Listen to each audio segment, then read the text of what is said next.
All right. Can everyone hear me?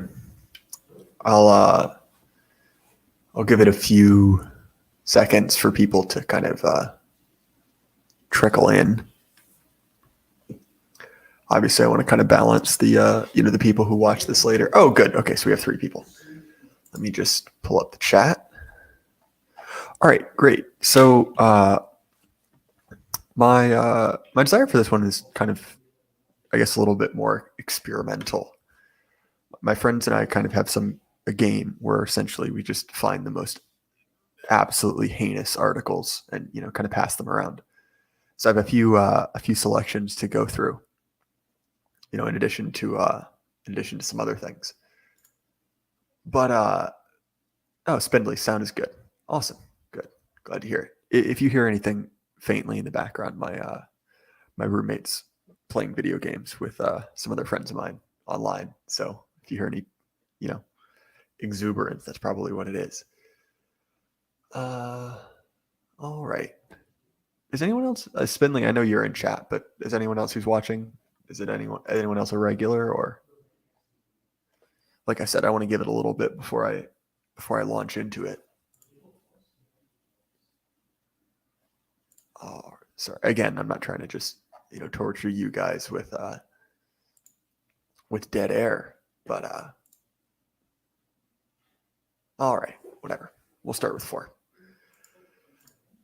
So there's no real like through line through these articles other than they're just all terrible, like really just the absolute worst articles you can imagine. But I think it might be kind of fun to go through them. So I will. Did that work? It's supposed to have worked. All right, good. Okay, so you guys can see that. So several of these came from this website, The Cut, which I had not heard of before. But the main purpose of it seems to be to publish the most just wild, uh, wild think pieces you can imagine, just with just absolutely baseless claims. But this is the first one that kind of started it for me. This kind of like, I guess, digression that I thought was kind of funny. Oh, I see Saddam's there too. Got to see my greatest supporter, the lion himself, is here. But anyway, I should start off by saying, just look at this. I feel like that that tells you all you need to know. I haven't actually checked this Brittany Cooper woman. I'm gonna look at her book, which I've not. Oh, somehow the illustration is being kind. A black feminist discovers her superpower. Geez, somehow it looks like her face is photoshopped on her body. Like they look, whatever. I'm not gonna just make fun of her, but this is at least mildly amusing. Joy Reid wrote a blurb for it, so that should tell you all you want to know. But anyway, this is a little bit older one. It's from, almost a month ago, right around the Roe decision. But I think it's still funny, just because obviously I'm technically, an evangelical for what that's worth. But there's just a level of absolute entitlement that runs through all of this that is not surprising, but is I guess interesting if nothing else. So I'll start off reading this one. I have 1 or 2 white conservative evangelical friends left. Our friendships mostly thrive in the environs of Facebook, as nostalgic vestiges of my high school days, and my sense that despite significant political disagreements, these people are deep down fundamentally decent. So this isn't the most interesting part of the article, obviously, but one, this is the most tortured, like, high school English class writing. Like, it's so overwrought and like just smacks of trying to come across as like overly intelligent. Like it does not need to be this florid. That's not, the entire point of it, but I feel like I should make that known. And I will say, you know what? It's a big step for admitting that white evangelicals seem to be fundamentally decent. That's something, right? Give me like 2 seconds. I'll be right back.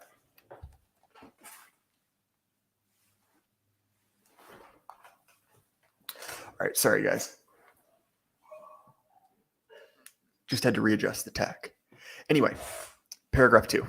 Days like today test these bonds of friendship. In the midst of my outraged lament over the Supreme Court's devastating decision to overturn Roe versus Wade, one of these friends inserted herself into a Facebook thread to comment that it was not the court's decision that was brutal.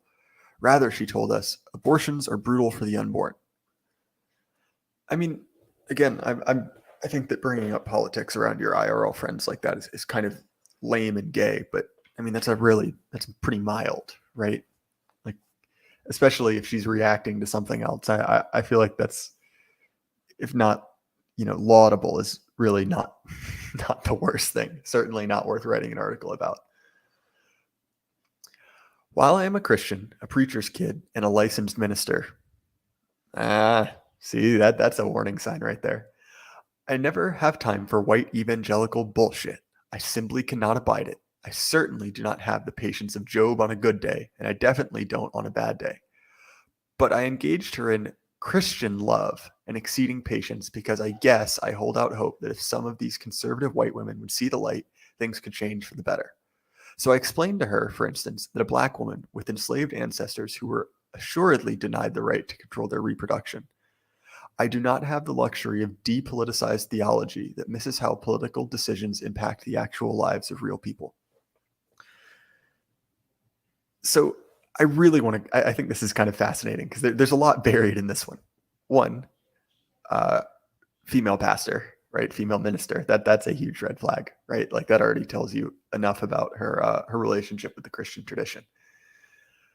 But she immediately launches into this like petty ad hoc, just essentially like literally calling it out as bullshit, which like, look, like I get it. It's a human reaction, but I mean, come on guys, really, like you're not only allegedly a minister, but also allegedly the kind of person who should be writing think pieces, right? Like it's immature. You shouldn't be surprised by it, but still. But it's interesting that she says like, specifically enslaved women were denied the right to control their reproduction. That was everyone, right? Like the ability to control reproduction is not, well, it is ideological, but it's not like we just had it, sitting in a jar and it never decided to open the jar, or it only gave it to privileged people. Like no one had access to reliable contraception. It wasn't available. The idea that was something especially bad for enslaved women or especially bad for black women is ridiculous, right? Like this was, one, I would argue, not even a bad thing, but two, everyone was in that boat. Contraception, at least reliable, like chemical contraception, is a relatively recent invention, right? And look, like I get abortion has always existed, but certainly not in the modern, like industrialized sense. It's ridiculous. When the first enslaved black women arrived in this country, their womanhood became defined solely through their forced reproduction of enslaved, unfree offspring. Forced reproduction cannot mean anything other than slavery to black women. And it is our fundamental understanding of that inspired white women in the 19th century to consider their own condition as property. One, I feel like that's a press X'd out, right? Like, just look up what Margaret Sanger's opinion on race were. But also, again, this is just terribly written. Like starting a sentence with "and," like repeating that like on top of each other. Sorry, it's not the point of it, but it is terribly written. But the idea that, and I know that, look, just dissecting leftoid think pieces is stupid, but this one was one that okay, fair enough. All the other ones were ones that I thought were particularly egregious, right? But the idea that womanhood became slowly defined through forced reproduction of offspring is kind of odd to me. Like, don't get me wrong. Like, that was always something beneficial about having slaves, right? Is they produced more slaves. Although the idea that being born a slave is not completely universal, it was, all right, fair enough in the American system. But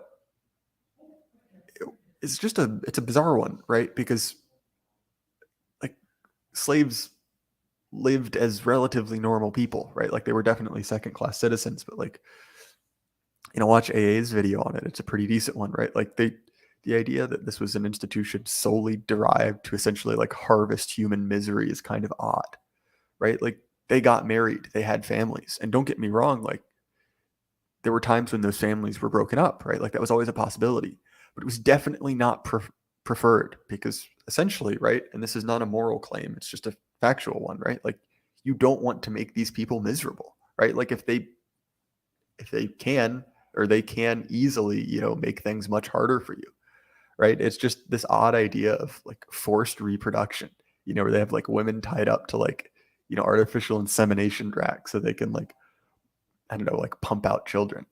And that phrase, forced reproduction, is something that will kind of carry through to the next article, also from the cut, which is odd because you could maybe say, like, in certain cases, like forced reproduction exists, right? So imagine like in Immortan Joe from that like feminist Mad Max movie, right? Which, okay, fair enough, I guess, if you're some kind of king's concubine, Genghis Khan rode off with you on a horse. I mean, kind of, but also like, I mean, outside of those, like, shall we say, like, extreme situations, like the current situation we're in is not one of forced reproduction or forced birth. It's like, look, like, okay, so what? It's less than 2%, which admittedly that's a terrible thing to have happened. I don't wish, you know, forced sexual contact on anyone, right? But it's this idea that, well, the only way to ameliorate that problem is to allow abortion. It's completely backwards, because you notice very much that these same people are almost pathologically convinced, or pathologically obsessed with avoiding any solution that would reduce the actual number of like violent crimes, right? Anyway, I also tried to preempt some of the moral claims that those on the right make about abortion by pointing out that even God gives us choice. Mary explicitly agreed to birth the baby Jesus. People get to choose whether to follow Jesus or not. Why should childbirth be different? My friends think that all this decision does is keep people from using abortion as birth control, because the right has, for decades, successfully conjured up images of damaged, mangled fetuses to traditionally feminine Southern white women, whose primary understanding of womanhood is inextricably linked to motherhood. Because when you have had the protections of empire behind your family your entire life, it's hard to imagine that there are things more horrible than an aborted fetus. Because it's easy in that context to conclude that people are sitting in clinic waiting rooms because they've simply been promiscuous and unthoughtful about their reproductive capacity. Because for them, it's easy to conclude that those of us who believe in the right to abortion have no respect for the lives of the vulnerable. So this is a really odd tact of, well, God allows us to choose. Okay, fair enough, right? Like, we could get into a conversation about predestination, but that's not particularly, germane, I guess, or at least the topic of the stream. But the idea that, well, because God gives us the ability to choose, we can't make a moral claim on those choices is absolutely absurd. Like, well, let's look at, like, I don't know, Genesis. Can we find an example in Genesis of a choice people made that ended up badly? Well, maybe. What about the first major choice? Eating the apple, right? Okay, well, let's go to maybe some choices after that. Cain and Abel. What I'm saying is, it's absurd. The idea that because you have the ability to choose, any choice you have is, morally neutral, is just stupid. It's completely absurd, especially because, and obviously she doesn't really believe this. It's just a poorly worded article written by an absolute, how to put this nicely, written by someone who doesn't seem to have been hired for their writing ability. It's stupid. Like, really, like, if she both wants to have that premise in this situation, and then the paragraph before is, saying that essentially, like, slavery is wrong and empire is wrong. It's stupid. What's especially interesting also is the idea that she's like, oh, well, no one's using abortion as contraception. And look, like, I'm far from a stats guy, far from a debunker, but I mean, you look into the data and it kind of is, right? Like, the vast majority of people do use abortion as essentially like emergency contraception. And the idea that viewing motherhood and femininity as intrinsically linked is some like horrible white invention is also bizarre. I mean, look, like, we do live in unprecedented times, but I mean, that's kind of how the vast majority of people, viewed it, right? Like, look at the woman of Wellendorf. Look at essentially like any female goddess, right? Like there's a good chance they had kids. Saddam Hussein, black woman Abraham would have killed Isaac, I guess. Yeah, I think so. Like again, like there's you can choose to do it, so it can't be wrong. Is an absolutely asinine line of reasoning. But when you are one of those vulnerable ones, you see it differently. When you grew up as a black girl in the same place as these willfully clueless white women with an entirely different experience of the world, one in which their whiteness became the pretext for racialized assaults on your body and life chances, you learn early that there are other horrors. I remember the girls who had babies because boys ran trains on them, the tween homegirl who confessed to me that she had been raped by her father, the girls who got pregnant because their dude stealthed them, taking off the condoms without their knowledge in order to force them to have babies they didn't want.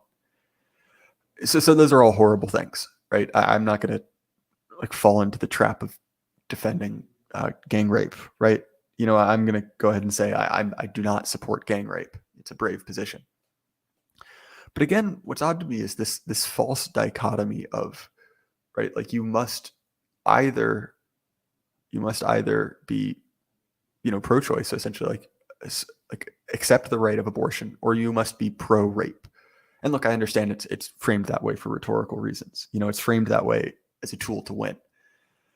But look, like I feel like I'm pretty comfortable around people who I would consider like, you know, authoritarian right types. You know, like people who probably from their personalities, not necessarily their politics, but really do want like kind of harsh standards for conduct. And none of those people support any of those things. And in fact, that the many times the punishments that they support, you know, the punishments that these extremely conservative people support are draconian, right? Like hang them in public. You know, you anytime you hear a story about, you know, someone who commits a sex crime, like read the comments underneath it. It's a bunch of people, you know, wishing for a public execution. And look, like I get it, right? People say a lot of things, but I think that I can't wrap my mind around the fact that, you know, many of the same people who are, you know, adamantly opposed to, you know, harsher sentencing and, you know, like essentially like policing are also saying that the only solution to, you know, to rape and assault is essentially like, we can't really do anything about the rapist, but we can at least get rid of the baby, which is just so like horrible and backwards. And also I really dispute knowing guys, the reason that a guy takes off a condom is so he can get a girl pregnant and not just because he doesn't like using condoms. Again, not a good thing to do, but just an observation there. All right. When you grow up in a world where your body, because it's not white, is not treated as sacred, you learn to value every protection, personal and political, against your violation. And you have the good sense to mourn when those protections fall away. This is something that's going to be difficult to discuss kindly, but I mean, our society kind of does worship black people. Like, again, that's not a moral claim, but it's like, oh, geez, like every single cultural amplifier is tuned to making you feel good and look good and affirming you. Like, spare me a little bit, right? And honest, I know it's not technically against the new rules of like bastardized English grammar, but the way that she starts paragraphs with but or and is just terrible. I hate reading it. And also it's like Dick and Jane writing where it's like the same basic sentence pattern over and over again. It drives me up the walls. I see the chat and I'm not going to read the chat, but I see what you're saying. All right. But when your view of the world is centered around the truth that heterosexual marriages between Christian folks can solve all the world's problems, none of these things seem like horror to you. They seem like the inevitable results of people's refusal to do things God's way. The problem, of course, is that the depoliticized understanding of the world allows white women to weaponize their white femininity and their protected, vaunted motherhood against the rest of us, while feeling morally supported in their choice to do so.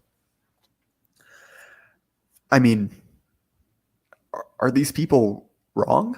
Legitimately. And look, like I'm not saying that and I kind of reject the framing of this being a white thing, right? But essentially the thing she's railing against, right? Like heterosexual religious marriages, right? Like, okay, when those were the norm, problems like the one you're describing, the ghosting, you know, getting trains run on you, things like that, like, don't get me wrong, they still happened, but they were extremely, extremely, like, socially, I guess, stigmatized, right? Like the idea that you would have a child with someone, you weren't married to. Like, don't get me wrong, it happened. It happened all the time, right? Like, there are bastards, there were children born out of wedlock. But we know from the data that it was a distinct minority, and the idea that the people who are kind of accurately diagnosing the problem or oppressing you is absurd.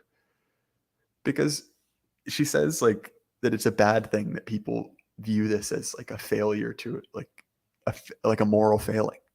But the thing is, this is a moral failing. And look, I'm not trying to put myself in this position as like some moral arbiter, right? Like, look, I've got things that I don't do well, like I'm a messed up person. We're all kind of children of the ashes, right? But I mean, you kind of look at it and you're like, well, you know, cultures that have different sexual ethics have different results. And look, like, it's kind of hard to look at that another way for me, right? And look, I get that, like, when you come from this, like, and I realize liberation theology has a specific meaning in Catholicism, but this idea of, like, Christianity as a political tool for liberation, right? Like, that can't be true, right? Like, I can't be the problem. It must be this external force. It's like this eternal rebellion against reality. But again, it's this, like, weird, like, satanic rebellion in everything, right? My standard of motherhood comes from my mother and my grandmother. Horrible sentence, followed by another horrible sentence. My grandmother advocated for each of her 4 daughters to use birth control as soon as they reached adulthood because she did not have access to it in the 1940s, 50s, and 60s when she was birthing children. My grandmother explicitly told me that she would not have had as many children as she did if she had gotten access to the pill. My mother was her last child. Her access to the pill might mean I wouldn't be there. I wouldn't have been any the wiser because she deserved the right to decide and fiercely believed in my right to decide. Those of us who are the vulnerable, those of us who are black and poor and queer and trans and femme and undocumented, know how much bodily autonomy matters. It is not our job to prove it or to explain it to the willfully ignorant. We do not have to bow at the altar of their gods. So this is kind of a wild paragraph, right? It's kind of it's kind of an odd position to take of, like, well, you know what? If my grandmother had access to contraception, I wouldn't have been born. And you know what? I'm okay with that. One, like, okay, we're talking weird hypotheticals here. I think, I hate to say it, but I think I agree with her. It might have been better if her grandma had the pill, but that's neither here nor there. It's also odd if you notice, right? Like, in this list of adjectives, right there, black is the only one that's capitalized, again, because it's the sacred category, right? Despite the fact that she said earlier, how horribly despised that group is. Which also, femme is a word that seems to be up and coming, right? Just an assertion. But it is odd that, right, she even kind of, like, realizes that I might not have been born, but has to somehow rationalize that as being okay, right? I'm not convinced that's something that she, applies consistently, Saddam Hussein, a great friend of the channel in chat. I despise the conception of, I didn't choose to be born, I hate it here. God put you here for a reason. Find that reason. Yeah, fair enough, right? Like, the idea that to just, like, throw away the gift of life is profoundly selfish, right? And I think that we rightfully recognize that in children of, like, I didn't ask to be born. The correct response is like, oh, shut up, you nerd. Like, stop it. You're being immature. But when it's done by an alleged journalist, right? Apparently, it holds more water. I will also say, somehow we've gotten slightly off topic to talking about contraception. That's linked, but she's not done a good job of linking this. This is objectively a horribly written article. Also, it's interesting because She describes it as being willfully ignorant, right? That the only reason people disagree with her is not, an application of values. It's because they willfully, like they decided to be evil, which is odd because that is directly, I guess, like at odds with what she talks about from white Christians, right? So she says like, oh, like, like people who disagree with me, they chose that willfully. They chose to be bad and ignorant and wrong. But when someone gets pregnant, like that wasn't a moral failing, that wasn't a choice, that just happened, right? Like you notice the way that she treats her in-group and out-group, right? Anyway, let's read the last paragraph. Ultimately, I stopped this back and forth because I'm a cussing Christian in the tradition of St. Peter, the Reverend Jeremiah Wright, and my own dad. So my stance with my friend is and remains simple. I love Jesus and I disagree. Bodily autonomy is sacred and one can love God and believe in the right to abortion. I do. So look, like I'm never going to be the guy to say like, oh, because you're wrong or because you're sinned, like that has ruined your relationship with God, right? Like obviously, like sin exists and there's forgiveness for that sin. So I'm not going to say that, but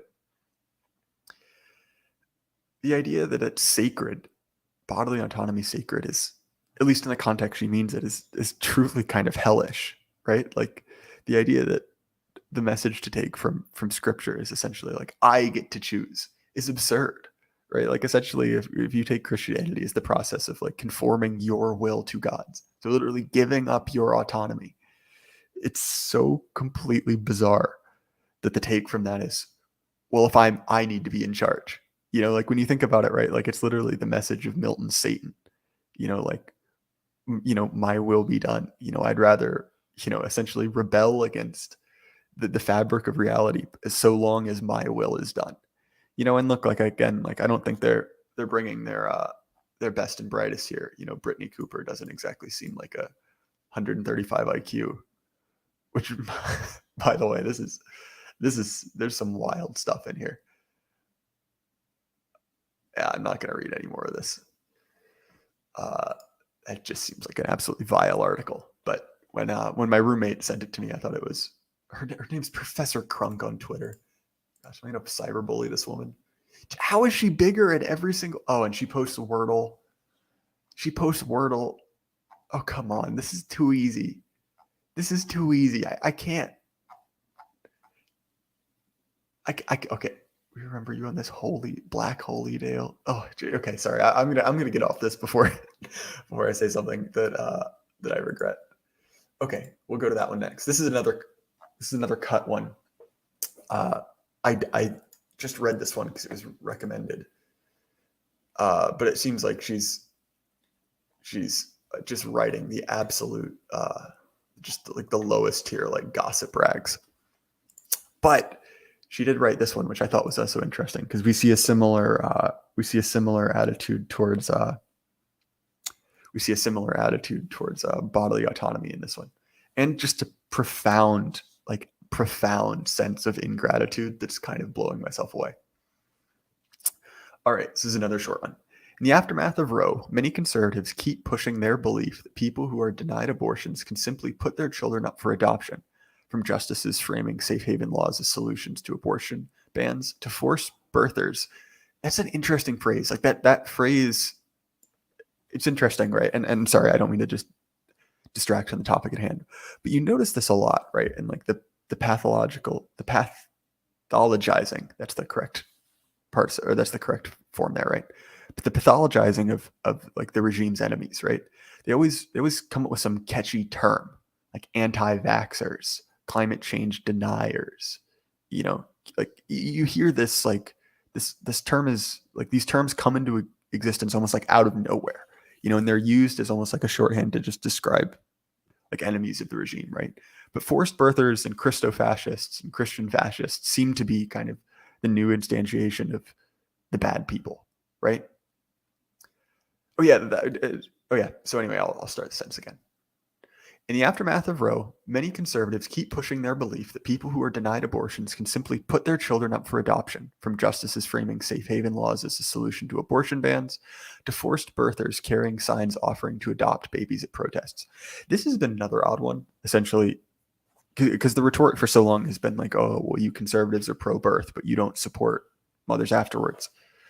To now it's like, well, they have the opportunity to do so, if abortion's banned.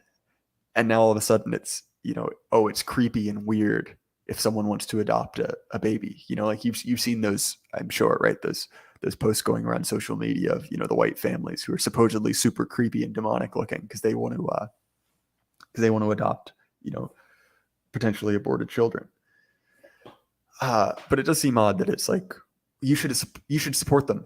Well, not like that, and essentially you realize that it really is just the only way you can be a good Christian, a respectable Christian or a good right winger or whatever it is to just completely bow to them, right? Like that's the only way. And so I would encourage people, right, if we can, kind of wrap this digression up, to just completely disregard, their kind of the accolades they will give you, because it's a golden chain, right? It's how they control you, is through respectability. And that doesn't mean be a freak, stop traffic and twerk on the hood of your car or something. But like, you've got to understand that, like, if you care about what they think about you, you've already lost, right? And if you're committed to being a dissident, right, like that comes with sacrifices, and respectability is one of them. This like fake dissidence, of liberal culture. We know it's fake because despite the fact they're supposedly, fighting the system loves them, right? The system gives them accolades. And I think that you can't expect that, right? Because fundamentally our friends aren't in power. So you kind of got to get used to that, or like come to terms with the fact that like you might actually have to make sacrifices for what you believe. And it might not be glorious, charging machine gun. It might just be that, all your friends and family think that you're a weird social pariah. But that's something that I would, I guess, advise people to consider. Okay. Growing up in a red state with pro-life Christian parents, you grew up being anti-abortion. Well, yes. Growing up with pro-life parents means you're anti-abortion. By definition. Sorry, I'm not just trying to pull apart their writing, but that is a tautology. As early as I can remember, my family would go to church on Sundays to put out crosses and hold up anti-abortion signs. I was 4 or 5 and holding up signs that said, "I'm adopted. Would you have aborted me?" Abortion was never an option for my birth mother. She was indoctrinated into the same right-wing Christianity I grew up in. Her parents wouldn't have allowed it, even though she was 18 and wasn't married to my birth father, and she wouldn't have considered it. I was privately adopted through a Christian agency, one of those crisis pregnancy centers that preys on vulnerable pregnant women and makes them think there is no option except adoption. Again, the framing of crisis pregnancy centers, right? Like services offered to mothers at no cost is like a prey relationship, which is bizarre. When I was 9 or 10, my adopted parents told me, "Your birth mom made a mistake. Then she got pregnant and she couldn't keep you." It's very common in religious circles for people to say that. Getting pregnant out of wedlock is considered a huge mistake. So you grow up thinking that you're a mistake. People really don't leave any other choice for you to think anything else. So on one hand, right, it is a mistake, right? Just look at the economic data. Like, all morals aside, right, like there were few better ways to ensure you will have a hard life as a woman than to get pregnant out of wedlock. But to be fair, if she's representing this accurately, I don't think her parents handled that well. I obviously, like, you don't want your adopted child, no matter what, to think that they are a mistake. That could have been phrased better. Again, if it really happened, who knows? Obviously this is the absolute bastion of true reporting, but I don't know. There might be a hint of a point there if it's real. Again, who knows? I didn't understand the full circumstances of my adoption until I was 15 and had sex ed at school. That's when I put it together myself. That was also when I stopped holding up signs at church. In 9th grade, I had sex and got pregnant and miscarried. People in our church found out and ostracized me and my family. The same churchgoers who said, "Reach out to those in need," did the complete opposite to us. I stopped going, but I still believed because I was terrified of going to hell. This is one. To all of the, kind of like the evangelical parents of the 70s and 80s protesting, protesting sex ed, I will say they were completely right, obviously, completely and totally right. And I feel like we kind of all owe them an apology for making fun of them. But it's kind of hard, right? Because on one hand, it's like, that was a terrible situation. Like she shouldn't have done that, right? By any means. Even if she hadn't miscarried, it would have been a bad thing to have done. But also, right, like it's hard because on one hand, you want to have social pressure to not do things. Like that's good. You need that. But also, like when something's done, someone in your community has made a mistake, right? Like complete ostracization of the whole family is not productive, right? Like you're losing those people forever. And again, like that all depends on if her framing of this is accurate, which I'm unconvinced of. Again, right? Abortion is a touchy topic for Christians. Until recently, I still believed there should be at least some ban. Then I came across a YouTube video on bodily autonomy that changed my views completely. If someone no longer wants to be pregnant, that's their choice, period. People on the right will say abortion is murder. Is it murder if you don't donate a kidney you know someone needs and they die? Fetuses are not entitled to anyone's body, even for survival. It's just like the rest of us that aren't entitled to anyone's body. So this framing is, and I know this analogy is somewhat popular, but it's not a particularly good one, right? So, okay, you were pregnant. Now, if you chose to get pregnant, this analogy really falls apart. It would be closer to something like you stabbed someone in the kidneys, right? You made a choice that resulted in a situation where someone could die. Now, if you stabbed someone, and this isn't completely accurate, right? Because I realize even just stabbing someone's a crime. But if you caused someone's kidneys to fail, had the ability to give them a kidney, and didn't, yes, you would have killed them, right? But that's even then, that's completely different from a child, right? And the idea that fetuses are not entitled to anyone's body, even for survival, is absolutely, it's a baseless claim. Like all the argumentation aside, it's just not supported. She just says that, lets it hang, right? There's no supporting evidence. It just is said and kind of falls off into the ether. And again, like the idea that you aren't entitled to anyone's body, like I guess kind of, right? Like I can't go to the store and buy a body. I don't deserve certain things from people, but the idea of like radically atomized, like autonomy is heinous. This idea of like, well, I control. It comes across as not only profoundly immature, but something people don't actually act out. And I think that a lot of this really is just like hose mad, and they're kind of like reaching around for anything they can to strike out at their enemies, right? Adoption comes with unique traumas. Both my siblings were also adopted, and we all struggled at points. There's the sense of not belonging and not knowing where you came from. It's a loss, and it comes with a lot of grief. Your adoption is a huge part of your identity, whether it's made by your family and peers or just out of curiosity. Those of us who haven't processed the trauma still have problems to this day, and we don't give adoptees the mental health resources they need. Many therapists don't know what to do with adoption grief unless it's their niche. Again, I no doubt that's difficult, but more chilling for vampiric therapists. I did seek out a relationship with my biological mom, who I met when I was 16. Because it was a private adoption, the agency had to ask her if she was okay with it. Fortunately, she was. I ended up meeting her whole family. It was wild and weird. I look a lot like her, like all of them. You can definitely see what's nature and what's nurture. I asked her, "Why did you give me up?" She said, "I was 18 and couldn't have provided for you." You hear that a lot from people who have met their bio moms, that they weren't in a place to financially support you. They were single, etc. At the time, I couldn't process it because of how I'd been raised to think about abortion and fetuses and pregnancy. I thought, how can this person just go through 9 months, push out this whole baby and let it go? That really messes you up. So again, that's fair, but it's this idea that like, oh, well, I have some, and I'll even use her word, trauma, right? Therefore, I'd rather be dead. This is a really bizarre one. It's this idea that like, oh, well, any life that's not perfect from the inception is not worth living is absurd. Like, look, like that even aside, like that even to put aside like the kind of duty you have, to kind of overcome certain circumstances, but also like, do we really want to go down the road of, well, if you're not perfect, you don't want to, you ought not to live? Because if we did some kind of physiognomy check on her, or even just based off her own actions, right? Like that's not something she can consistently apply.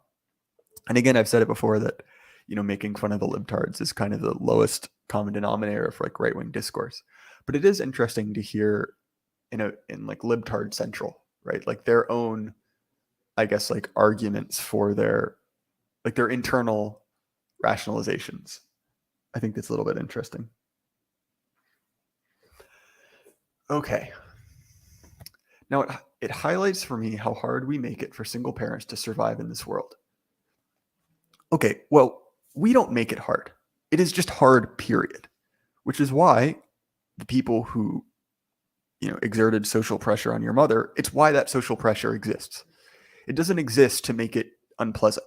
It exists because it's unpleasant. These people are, and they don't know it really, but it's a behavior designed to keep it from happening because it is a bad thing and it produces bad results. So people have a stigma against it because of that. The idea that this is hard because we make it is stupid. It makes my blood boil when I see people frame adoption as the alternative to abortion. A lot of the time, parents adopt for themselves because they want kids, but many people in Christian environments don't ask themselves why they want them. You're just expected to marry young and have them, and if you can't have them, it's a trial given to you from God and you resort to adoption. But we're not a backup. So many people on the right who say either we'll adopt your baby or you can have your baby put up for adoption see adopted kids as second-class kids. Okay, this is absurd. Like I go to a church with a large contingent of adopted kids, right? Like any conservative community tends to have a lot of them, again, because of abortion. And look, there are definitely problems with it, but they're treated very well. They're definitely like welcomed into the community. Like, and I grew up around adopted kids, and obviously, like you can tell, like when the dad's a 5'4" ginger and he's got he's adopted some Samoan kid who's 6'8". Like you could tell it's not his kid, but short of that, like they're in general treated well. Obviously, child abuse exists. I'm not going to deny that, but it's just pure projection. And I will actually, what, I'll do it now. Let's look. See what she looks like if we can. No comment at all. No comment at all. Okay.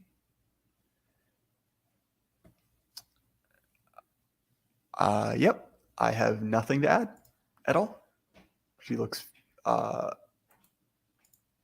very, very intelligent. Yep. She looks great. I have nothing to add to that at all. And it would be very immature to make any type of joke about her extraction or physical appearance. Won't say a thing about it. Sorry, I have now lost my place. I probably shouldn't have done that. Okay. Oh yeah, this is another weird one. Again, it's just pure framing. Good things is bad, right? The idea that marrying young and having kids is a negative, when it's really just like the way humans kind of have existed for a long time, right? Stupid. A lot of people on the right see kids as property without agency, and it's worse when you're adopted because they think they did you a favor. I mean, one, they kind of did, and two, I mean, kids obviously have agency, but like this like obsession with childhood autonomy is profoundly immature, right? Like you see this in libertarian circles, the idea of like nonviolent pregnancy. Like, oh, I'm not going to spank my kids to respect their autonomy. It's just, again, it's what happens when your worldview is just founded on like univariate liberation, liberation at all costs, like eternal, like Trotskyist revolution. You get to the idea of like, oh, we must liberate children from their parents, right? It's like pants on head retarded. My dad and his mother, my adoptive grandmother, constantly made me feel as if I should be more grateful to them. Like I could have been in a worse situation if I hadn't been adopted, which felt like gaslighting. I will say, based on the tone of this article and how you're framing it, they're probably right. I'm angry and heartbroken about Roe being overturned and its fear going to be used as a way to put more kids into the adoption or foster system. Oh, and fear it's going to be used as a way to put more kids into the adoption or foster system. And look, like I'm not saying that those are good systems. Like they probably have pretty severe problems, but like, so is the conclusion really that, oh, well, if someone lives in poor situations, it would be better off if we killed them? It's kind of a bold one, because look, like from what I understand, prisons are rather overcrowded and full of people that probably don't like it there. So Should we just murder them? Again, like, not my argument, but yours. When I share my views about adoption, so many people are like, would you rather have been aborted then? Fair. And I tell them for the last time, adoption is not an alternative to abortion. It's forced birth. And I was a forced birth. But even if I had been aborted, if that's what it meant, if that meant my bio mom had a choice, I'd be fine with it. I'd be none the wiser. It would have been her choice. It pisses me off that she wasn't given one. This is a wild one. Like, she just has said adoption is not an alternative to abortion multiple times. She hasn't really proved it. She's just said it multiple times. And her framing of like, oh, well, people always ask me that, as if that kind of discounts it. And the reason people ask that is because it's a good objection. You know, it's very much if someone was like, well, okay, I'm here because my mom didn't get an abortion, but I support abortion. And obviously the first thing that pops in your head is like, well, do you wish you were dead? And it seems like, much like the last article, she's kind of stuck in this weird situation of being like, well, I wouldn't even know. It's like, well, okay, yes, obviously you wouldn't know, but it's not a particularly satisfying answer. Right? Like, again, this is just a stupid article about Roe. This is the last one, and I'll probably read chat for a little bit. Is a sorry, that's gonna loop, isn't it? The last one is a completely different topic, but it's equally as wild, because much like this one, we we see some things revealed, I guess, probably more plainly than the people interviewed meant. All right. So I see some. I'll go back through some chat. A lot of people talking.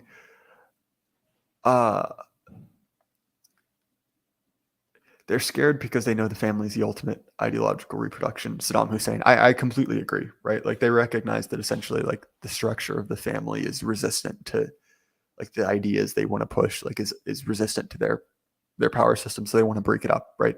That's why they want, they want to stigmatize, right? Like, having big families, and they can't even really say why, but I think that's why, right?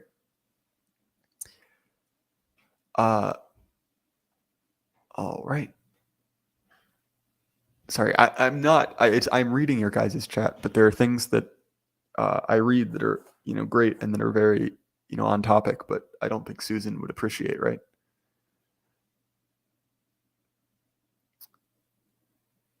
Yeah, exactly. So Wandering the Ruins, being pro or anti Kevorkian never came up in my household either. Some things are just considered not right for polite company. I completely agree, right? And this idea that we need to just normalize things, normalize sex work, normalize. You're seeing a big push now to, like, normalize armpit hair, and all of these things. Like, okay, they can be discussed in their context, but the idea that just normalizing it is inherently good is a really, really odd one to me. Oh, I'm surprised you skipped past the "I held a moral conviction until I watched a YouTube video." That is fair. That is a wild that is a wild sentence. The idea that, like, oh yeah, I had this deeply held moral belief, but then I watched a 6-minute video on YouTube and it turned me completely upside down. Again, that in a normal article would be a very funny line, but in that absolute just train wreck of the English language, it somehow didn't come up, right? Pull the plug on grandma as well. She's not entitled to tax money. Yeah, essentially, right? Like, how can she make a claim on me? I didn't ask for my grandma to have an aneurysm, right? It's retarded. Again.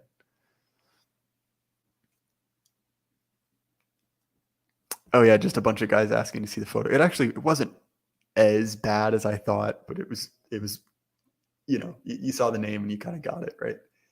All right, so this last one is probably one of the more wild ones, because they just went out and said it. It's not subtle at all. And I checked the author. The author, aside from being one of the most hideous human beings on the planet, and again, like, I'm not saying that to be mean, I think it's just objectively true. He seems to just be kind of some, like, David French-esque conservative who covers like, religious issues. He writes for I think some university in the Midwest. I'm not quite sure, but I'll read this one. Okay, I just want to show you. This is the guy I'm talking about. Like, I feel like I'm not being immature to say that he's not exactly an Adonis, right? Landon Doika and Alex Shingleton had almost given up on Catholicism. By the way, I Googled it to find out his name. Turns out he's a surgeon in Chicago. Anyway, then they found Old St. Patrick's Church in Chicago, where their family was welcomed because the parish practices what the clergy calls radical inclusivity. And this year, the two husbands created an online buzz when, after a decade in these pews, they shared the pulpit during a symbolic Sunday Mass. Okay, so I'm not Catholic. Again, I've only been to masses in either Latin or Italian, so my understanding of the liturgy is limited. But from what I understand, isn't that fairly unusual for parishioners to come up and share the pulpit during Mass? Again, I'm not an expert, but you know.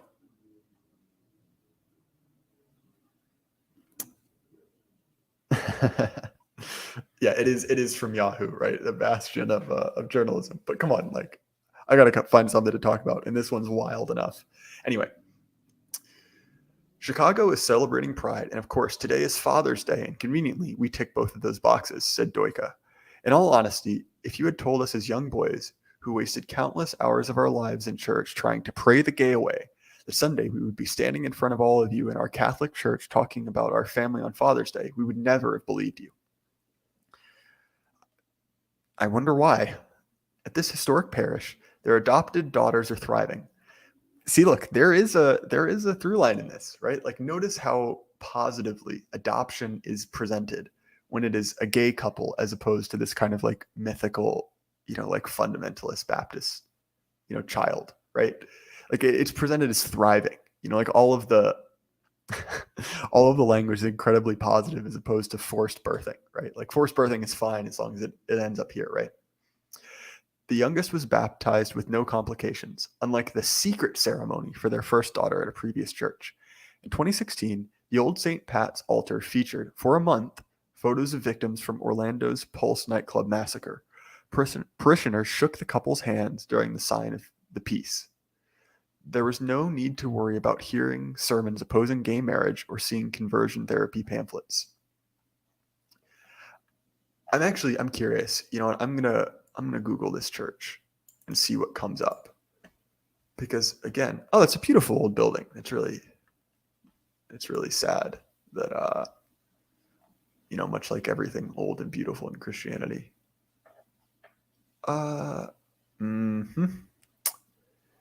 Radical inclusivity, exclusive worship. See, this is actually a good way if you're looking for a church. You can basically read their mission statement. Again, this is all kind of like globo homo. Yep. And then look at that. Preaching from non-clergy. Huh. Again, I don't really wow, this is a whole other thing to go into, but it's interesting to see how clearly that this is a political organization and not a theological one, right? Geez, by rabbi. All right, I'm not touching that. All right. Again, with our absolute just giga chat of an author here, who I wish I didn't have to look at him. He freaks me out. The Father's Day reflection by Doika and Shingleton filled the homily slot in the Mass following the Gospel reading. There was no homily, even though canon law requires a priest or deacon to deliver one during Sunday Masses with the congregation. Okay, I was about to say, I thought that was highly irregular, but again, this whole church seems highly irregular. The details of this Pride season Mass inspired online debate since it occurred in the powerful Archdiocese of Chicago, led by Cardinal Blaise Cupich. Pope Francis recently named Cupich to the Vatican Dicastery for Divine Worship and the Discipline of the Sacraments. The Chicago Cardinal has been a fierce defender of the Pope's Traditionis Custodes, guardians of the tradition, document limiting the use of traditional Latin Mass. Under its authority, Cupich has also restricted other worship traditions favored by Catholic conservatives, such as priests celebrating Mass ad Orientionem, as opposed to the modern versus populum stance, in which, when at the altar, they face the congregations. On LGBT issues, Cupich made news with his response to the 2021 Congregation for the Doctrine of Faith text forbidding blessings for same-sex couples. That Vatican statement declared that since God cannot bless sin-based The church cannot bless sexual relationships outside of traditional marriage. Clergy can bless single adults, including persons with homosexual inclinations, if they live celibate lives. All right, I'm not a Catholic, but that seems, just solidly Orthodox doctrine, right? Small o, again. Pope Francis signed this document, which noted that while same-sex unions may contain positive elements, this doesn't render them legitimate objects of an ecclesial blessing, since the positive elements exist within the context of a union not ordered to the Creator's plan. Again, that's a fairly solid take. Cardinal Cupic's response noted the Vatican offered nothing new on the Church's teaching of the sacrament of matrimony. Heeding other words from Pope Francis, he said the Archdiocese would redouble our efforts to be creative and resilient in finding ways to welcome and encourage all LGBTQ people in the family of faith. Again, you can kind of take that two ways, that either, it's a very honest Christian attempt to kind of, eat with the tax collectors and Pharisees, or tax collectors and prostitutes, sorry. But or it can be taken slightly more cynically, which, given the context of this church, I feel like I know which direction this is going. All right. Doika and Shingleton said that they knew something was different the first time they visit Old St. Patrick's. They saw a bulletin note about a gay man's ministry and discovered it wasn't a love the sinner, hate the sin group. The priest who welcomed them said, while other Catholic churches and their leaders may be tone deaf, Old St. Pat's had figured it out. Both men were raised in church, but they said they had never been welcomed as gay men. We can handle that. We're grown up, said Doika.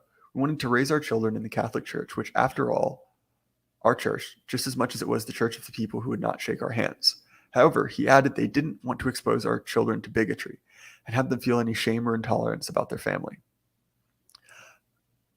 Commenting on the miracle in which Jesus fed 5,000, Shingleton added, when the people of this faith community read today's gospel, they see that Jesus did not ask those attendants whom they loved before offering to teach them, before deciding that they were worthy to hear them speak. He ministered to all of them.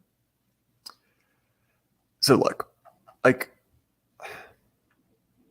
get it, right? I'm not saying to be, bigoted or nasty, to people. But I don't know. It's odd that you see very much how much more nicely adoption is treated for essentially client groups than it is for everyone else. Right? It's rules for me and not for thee. Rules for thee and not for me. And I think that it very much does show you what the hierarchy is, right? There are certain people, who are, essentially regime loyalists who can do things that the rest of us are not allowed to, even when they're ostensibly positive. So that rounds up the hour, and that's kind of the last thing I had to say. So if you guys have any questions, you can feel free to drop them in the chat. I'll try to get to them. But that might be at least the last article for tonight, because I'm starting to get a little bit tired, and I'd like to go to the gym at least sometime tonight, right? So I'll go back through. Anything else? I don't see anything else in the chat that I haven't addressed or that I can address, right? Because some of you guys have have got a little bit hard, right? Which, fair enough, right? Okay, well, I don't see anything in chat, so if nothing else pops up, I might have to sign off for the night. Oh, question. What inspired you to stream? In general or tonight? So tonight I was supposed to talk to Thomas this morning, but he had something come up with his, just minor family stuff. Nothing serious, at least I don't think so. And so I just kind of had to throw something together at the last minute and went through my group chat with my fiance and roommate to find the most heinous articles. But in general, honestly, I kept hearing from interesting people and feeling like I wanted to ask them questions I hadn't heard other people ask, or I wanted to kind of interject something into the conversation. And so really, to me, that's what I'm doing. It's kind of a continuation of that, because these are the kind of conversations I have with my friends, that I have with my mentors. It's what I care about. And so it's a way to do that and kind of cast my net wider. It feels like the next step. And also I'm a young guy, right? I'm 23. I feel like there's a lot of things I don't have figured out. And this is a really good way to talk to people who are wiser, who are more knowledgeable than I am, and kind of, I guess, like supercharge that process of like finding out like, okay, what are my ideas? Like, what are the things I value? Because obviously I have a core, but if anyone's in their early 20s and tells you they have it all figured out, they're a moron, as I guess most people are in my age bracket. All right, but thanks, Bell Rung. I hope I answered your question at least to some degree. Manoa, yeah, like without doxing, how did you find a mentor? So I really have several. One of them who I really hope to get on this channel once he finishes moving. But one of my greatest mentors, who goes by George Bagby on Telegram, you can find him in kind of multiple places. I actually met him as a teacher. So I went to a small like Christian classical school, and he was the social studies teacher, and he was like a kind of a hidden arch reactionary.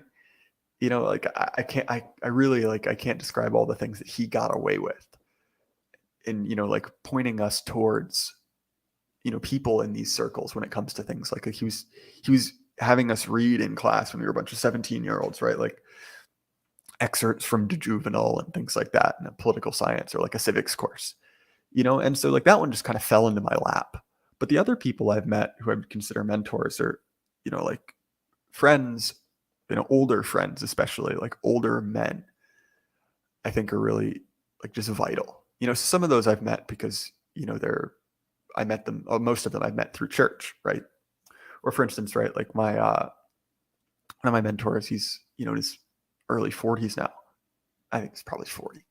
But it's interesting because we've kind of generationally leapfrogged. So he met my family when he was 19 in college, and I was probably 6 or 7. And so over the course of his life, as he grew up, right, like, and started a family, he has kids and a wife now, he kind of adopted the same position that my father adopted for him. And so I think a lot of it is just connecting yourself to a community with people of different ages and being like willing to kind of interact with people who are older, because I do think it is just like a vital thing to have access to that kind of like outsourced wisdom, right? Hopefully that's a good enough question. So essentially, some of them I just lucked into, but the rest I found through, religious communities. I'd say that's probably the best way to describe how I would go about it. I mean, it would have been funny if Thomas crashes this, I think. Yeah, it would be funny if Thomas crashes it. I really like Thomas. Thomas is he's been very kind, and I've really learned a lot from him, even just aside from streams. But he's a great guy. When are you going to move to the superior state of North Carolina, where it's illegal to be an atheist and be an atheist? Honestly, look, my state's trending downhill, right? Like we're briefly red, but I think the writing's on the wall. Right, to quote the Book of Daniel. It's we're gonna get swamped soon. But look, like short of like Genghis Khan, coming over the hill, look, like I'm gonna be here till I die. Like they're gonna have to pry me off the land with the blue helmets are gonna have to take me out in a body bag. I'll put it that way. I should clarify also, that's not something I wish to happen, but that's the level of extremity it would take, right, to get me to leave. My roots are here. So I'm saying we will take you. Yeah, honestly, who knows? I might end up being a refugee, in my horse covered wagon, right? But I don't know. Let's hope not, right? Because it's and honestly, North Carolina is the much superior Carolina. South Carolina is a blasted sandy hellscape to just make wide swinging just assertions based off absolutely nothing. But the mountains of North Carolina are beautiful. They're not quite as good as ours, just because they're mine and they're in my backyard, and so I have to like them more. But they're pretty close, right? That's how I feel about Florida. Yeah, here's the thing. Look, I get that Florida's great, based God Emperor DeSantis, that's where all the cool people live. But like, I don't know, guys, it's really flat and really hot. And I realize this is completely at odds with my love for the state of Louisiana, which is also incredibly flat, incredibly hot. But you know what? I'm glad Florida exists, but it's not for me. I'm definitely I belong in the mountains, right? All right. So anything else? I'm trying to think. I'm not trying to just like pump you guys for content, but I figure if I'm here, I might as well answer any questions. I'd never want to live in a swamp. Yeah, I don't know how to describe it. I think my relationship with the state of Louisiana is is I don't know. I feel like it's somewhat of an abusive relationship, but I keep coming back. It's objectively, it's a terrible state. It's hot, it's miserable. The topography is god awful. Everything is constantly rotting and wants you dead. But I don't know. It just gets you into the right mentality. Like it kind of brings out the best and the worst in people. So I get the appeal. Don't get me wrong. But it's hard to describe. Like there's nothing actually good about living in a swamp, and yet I do find the Louisiana life, the bayou, right, Belrung, oddly appealing. How about West Virginia? Pretty based. Yeah, I West Virginia is beautiful. West Virginia is also odd because there's essentially two types of West Virginia. There's West Virginian civilization, put that in quotes, which is god awful, right? Like a lot of the cities there are like these like horrible crumbling, like decaying industrial monstrosities that are not fit for human habitation. Like Charleston, like ugh, just look up a picture of what that place looks like. Even at night, you can't hide I guess the stench of it. But then the backcountry is just beautiful, like absolutely beautiful. It's the best. It's one of the prettiest parts of the world.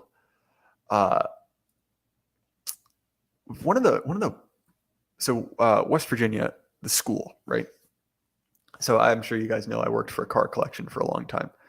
And one of the oddest interactions I've ever had is I was helping my boss. I don't even know what car it was. It was like it was a very rare early car. But the reason I don't know what it was is because it wasn't even bare metal. It was just rusted out. There wasn't even a frame underneath it. It was just some of the panels, but it was worth a lot of money to someone.